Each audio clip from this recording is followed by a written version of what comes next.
दोस्तों, मौत से किसको डर नहीं लगता, खासकर महिलाओं को। एक ऐसी मौत जो ना जाने कब आ जाए, इसकी वजह भी कोई नहीं जानता था। मौत कब उस इलाके की महिलाओं को निशाना बनाती और गुम हो जाती। दोस्तों, वीडियो को अंत तक जरूर देखें और जाने घटना की तह तक।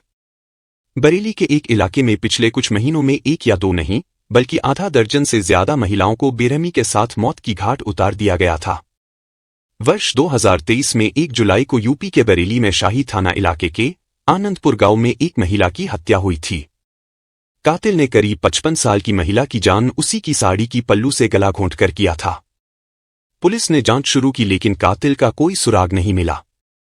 इसके बाद अगले 5 महीनों में रह रहकर कुछ इसी तरह बरेली के अलग अलग गांवों में महिलाओं की हत्या होती रही। तकरीबन सभी मामलों में कातिल ने 50 से 60 साल के एज ग्रुप की महिलाओं को ही अपना निशाना बनाता था। सभी मामलों में हथियार महिलाओं की साड़ी का पल्लू या फिर उनका दुपट्टा ही था। लेकिन बरेली पुलिस ने हर मामले की अलग अलग जांच करती रही और इनमें से एक भी मामले में वो कातिल का पता नहीं लगा सकी। इन 5 महीनों के दौरान 3 और महिलाओं का भी मर्डर हुआ था। उन मामलों को सुलझाने में पुलिस कामयाब रही, लेकिन बाकी के 6 मामले अनसुलझे थे और अनसुलझे ही रहे। इस सिलसिले का आखिरी मर्डर 8 महीने पहले यानी नवंबर 2023 को हुआ था। जिन महिलाओं का हत्या हुआ था उनके घर वाले इंसाफ के लिए भटकते रहे, लेकिन पुलिस थानों में उन मामलों की फाइल धूल फाकती रही। 2 जुलाई 2024 को बरेली उत्तर प्रदेश में अब 8 महीने बाद कुछ ऐसा हुआ जिसने एक बार फिर से पुलिस के कान खड़े कर दिया है। फिर से बरेली के एक ग्रामीण इलाके में एक महिला की हत्या हो गई। हत्या उसी शाही थाना इलाके के एक गांव जटा में साल भर पहले इस सीरियल किलिंग सिलसिले की पहली हत्या हुई थी। इस बार भी कातिल ने कुछ उसी तरीके से 45 साल की एक महिला की जान उसी की साड़ी के पल्लू से गला घोंटकर ले ली थी, जिस तरीके से पहले महिलाओं की हत्या हुई थी। जाहिर है ये सारी बातें अभी से नहीं बल्कि दूसरे या तीसरे कत्ल के बाद से ही इस ओर इशारा कर रही थी कि कत्ल के इन मामलों के पीछे किसी न किसी सीरियल किलर का ही हाथ है, क्योंकि तकरीबन सभी के सभी मामलों में कत्ल की तरीका एक सा था, बल्कि हर मामले में कातिल का शिकार बनने वाली महिलाएं ही थी और उनकी उम्र 50 से 60 साल के आसपास थी। इन सभी महिलाओं की कत्ल एक ही तरीके से किया गया था। पुलिस मामलों की जांच अलग अलग करती रही। 8 महीने बाद बरेली के एक गांव में फिर से उसी तरह से एक महिला का कत्ल हुआ और बात बरेली से निकलकर सीधे लखनऊ के पुलिस मुख्यालय तक जा पहुंची। तब जाकर बरेली पुलिस को एहसास हुआ कि ये मामला सीरियल किलिंग का है। पूरे साल भर बाद बरेली पुलिस ने इस मामले में संदिग्ध सीरियल किलर के ये स्केच तैयार करवाए।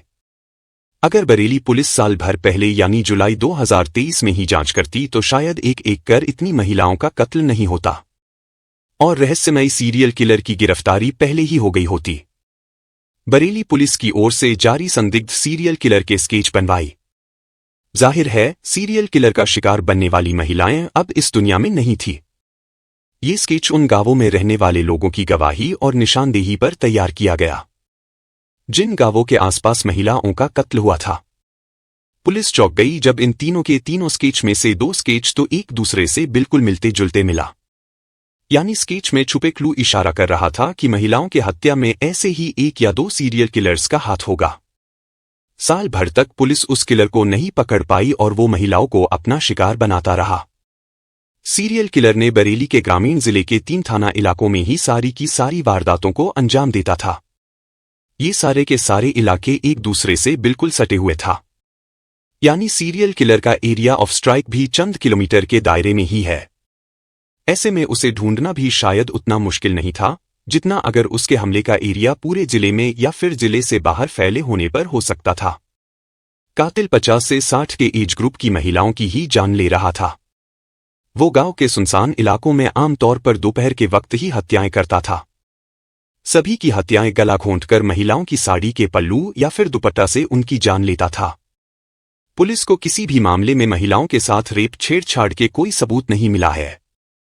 हत्या के ज्यादा मामले गन्ने के खेतों में या उसके आसपास होती थी और सभी के सभी मामलों में महिलाओं के घरवालों ने किसी दुश्मनी से इनकार किया। हत्या का मोटिव साफ नहीं था और ऐसा अक्सर साइको किलर्स के मामलों में होता है। ये सारी बातें इशारा करती हैं कि बरेली में रह रहकर हो रही महिलाओं की हत्या के पीछे किसी सीरियल किलर का ही हाथ था। लेकिन आखिर वो सीरियल किलर है कौन? और वो क्यों चुन चुनकर एक खास उम्र की महिलाओं की ही जान ले रहा है? यही सबसे बड़ा सवाल था। कातिल जो भी है वो अब तक ना तो किसी पुरुष की जान ली है और ना ही कम उम्र की किसी लड़की या महिला की। कातिल का शिकार बनी महिलाओं के घरवालों की माने तो मारी गई सभी की सभी महिलाओं की लाश गांव के आसपास सुनसान इलाकों में मिली थी और तकरीबन सभी महिलाओं की हत्या गला घोंट कर की गई थी। ये हत्याएं तभी की गई थीं जब महिलाएं अकेली बाहर गई थीं। तकरीबन सभी मामलों में कातिल ने महिलाओं की जान लेने के लिए दुपट्टा या गमछे जैसी किसी चीज का इस्तेमाल किया। यानी ना सिर्फ मरने वाली महिलाओं का एज ग्रुप एक जैसा है बल्कि कत्ल का तरीका और हथियार भी बिल्कुल एक है। आइए अब उसकी बात करते हैं जिसके बगैर कत्ल की कोई भी मामला पूरा नहीं हो सकता, या फिर यूं कहें कि जिसके बगैर दुनिया में कोई कत्ल होगा ही नहीं, यानी मोटिव। क्योंकि कहते हैं कि कत्ल कैसे भी हो उसके पीछे कोई ना कोई मकसद जरूर होता है। लेकिन बरेली में जिस तरह से एक के बाद एक महिलाओं का कत्ल हो रहा है उसके पीछे पुलिस को कोई मोटिव नहीं मिल रहा था। शायद यही वजह है कि पुलिस इन मामलों को सुलझा नहीं पा रही थी। असल में कातिल का शिकार बनी किसी भी महिला के साथ सेक्सुअल अटैक यानी रेप या छेड़छाड़ जैसी किसी वारदात के सबूत नहीं मिले हैं। ऊपर से उनके पास मौजूद रुपए पैसे या गहने भी जस के तस मिले हैं। यानी इन कत्ल के पीछे ना तो रेप की वजह है और ना लूटपाट की। ऐसे में सवाल ये है कि आखिर कातिल महिलाओं की जान क्यों ले रहा है? वैसे महिलाओं के कत्ल की वजह सिर्फ रेप या लूटपाट ही नहीं होती है। कत्ल की वजह किसी से दुश्मनी भी हो सकती है। लेकिन पिछले 6 महीने में मारी गई इन 6 महिलाओं के घरवाले उनकी किसी से दुश्मनी की बात से भी इनकार कर रहे हैं। और यही वजह है कि पुलिस को इन मामलों को सुलझाने में दिक्कत हो रही थी। अब पुलिस मामले को सीरियल किलिंग से जोड़कर देखने लगा, क्योंकि ऐसा पहले कई बार देखा गया है जब दिमागी तौर पर अस्थिर लोग या फिर कोई साइको किलर चुन चुनकर किसी खास वर्ग के लोगों को अपना निशाना बनाने लगता है, फिर चाहे उसकी उनसे कोई दुश्मनी हो या ना हो। शुरू में बरेली पुलिस ने भी इस मामलों को हल्के में ही लिया था। सभी मामलों को ही उस पर हमला करता था। वो अकेली महिलाओं को देखकर उनसे रिलेशन बनाने की कोशिश करता, जो तैयार हो जाती उन्हें छोड़ देता और जो ना करती उनकी हत्या कर देता। वो ये सब बगैर किसी हथियार के ही करता था। वो महिलाओं के कपड़ों से ही गला घोंटकर उनकी जान लेता था। हमला करने से पहले इस बात को पूरी तरह सुनिश्चित करता था कि किसी ने उसको महिला के पीछे जाते हुए तो नहीं देखा है। अगर महिला का पीछा करते समय रास्ते में कोई भी बच्चा, पुरुष या अन्य महिला उसको मिल जाती थी तब वह उस दिन वारदात को अंजाम नहीं देता था।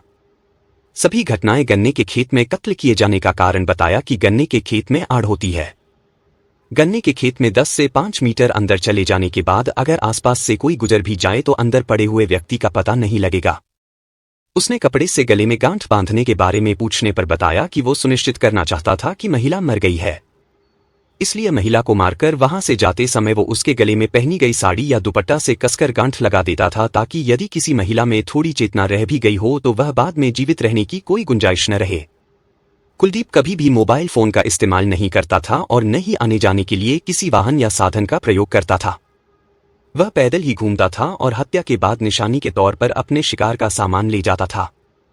उसने एक एक करना सिर्फ कई महिलाओं का कत्ल करने की बात कबूल कर ली, बल्कि पूछताछ के दौरान पुलिस को हर उस जगह पर लेकर गया जहां उसने महिलाओं की हत्या की थी। पुलिस आरोपी कुलदीप गंगवार को लेकर मौका वारदात पर भी पहुंची। वहां पुतले की मदद से क्राइम सीन क्रिएट किया गया। Psycho serial killer Kuldeep Gangwar crime scene create करते वक्त जिस तरह की हरकत कर रहा था उसे देखकर लोग हैरान थे। दोस्तों, इस कहानी को सुनाने का मकसद अपराध को बढ़ावा देना नहीं है, बल्कि आपको जागरूक और सचेत करना है। आपसे एक विनती है कि चैनल को सब्सक्राइब जरूर करें। मिलते हैं एक नई कहानी के साथ। जय हिंद, जय भारत।